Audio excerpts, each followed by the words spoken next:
Basically, with the golf course, all the shaping is finished. My trip today, this morning, I spent 3 hours out on the golf course, basically just doing the last 4 greens that were in shape.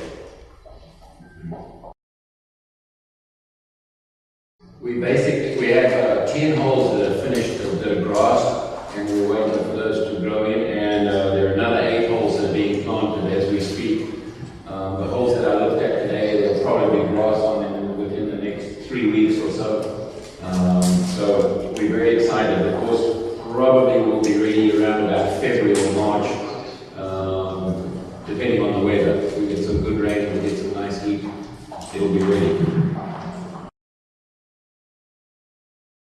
When we first got together with the owners, it was very clear to me that they wanted a golf course for the residents here.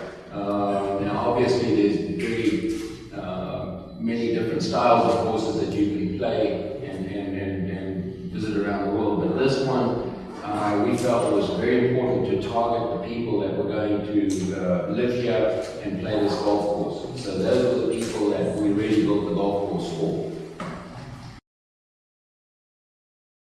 At the same time, we can still make this golf course play a lot harder by moving the tees to the back and moving the pin positions into places that will challenge even the best golfers.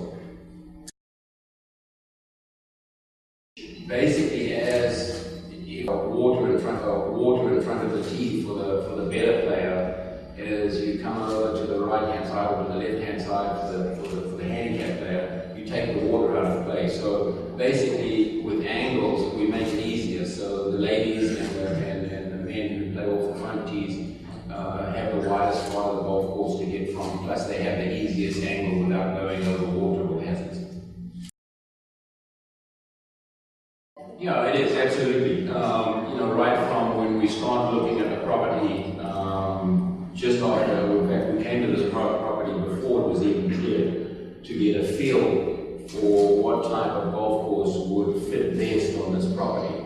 And during the different phases of construction, I come at key times when we're moving a lot of dirt to do the rough shaping, and then I come back again. Normally we do 3 or 4 holes at a time, so I'll come in and we'll do the rough shaping, and then let Dean and Jorge work on the rough shaping, and then come back maybe 3 or 4 weeks or 5 weeks later and go through those 4 holes and fine shape them. The other thing is, I have a great relationship with Geordie and the group of Grand Coral. That not only is my name on the golf course, but it's also on the Miss Price residences.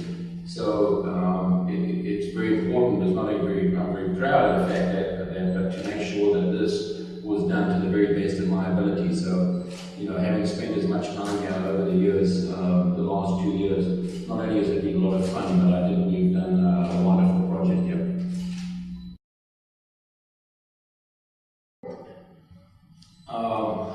I only get to do about 2 golf courses a year, so I have the luxury of being able to be very selective with the people who I build golf courses for. From the first time I met George and the other guys here at Grand Coral, I got on very well. I think we shared the same images, the same feel for the property and in what we were trying to accomplish. So it was an easy decision for me to do this. Plus the fact that this area is probably the fastest growing area for tourism and also for exposure. Here. I first came down here, I think back in the late 80s with my friend Greg Norman. We came fishing here, and we spent probably 10 days fishing and visiting the area. But I think if you think about what you have to offer here at the Riviera Maya, you have something for everyone to do, from kids to the ladies who may not play golf, wives who don't play golf. There's great fishing, there's Tulum, there's all the ruins here. There's Playa del Carmen just down the way here, so there's great shopping for the ladies. There's something for everyone to do in this area, and with a great golf course like we've built here, I think it's just going to enhance the whole experience for people who really want to enjoy the golfing lifestyle.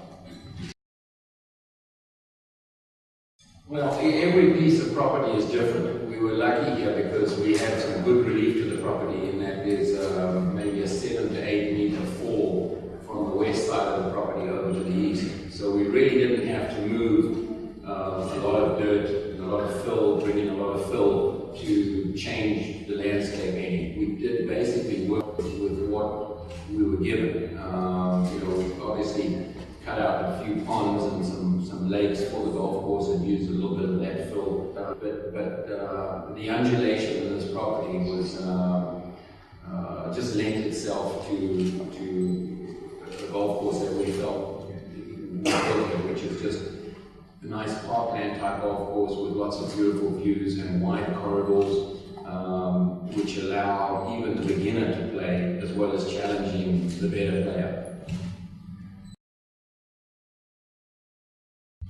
First off, it takes a team to build a golf course. It's not just one individual. And I think of all the projects that I've worked on 18 or 19 projects now, this has been not only the most enjoyable team to work with, but I think the most professional as well. And we've had a lot of fun building this golf course. We haven't been rushed, which is great. We've built at a nice pace, which has allowed us to do the very best job that we possibly could do. So this is a very exciting time for us now when the golf course is growing in and we start to see all the fruits of our hard work come up and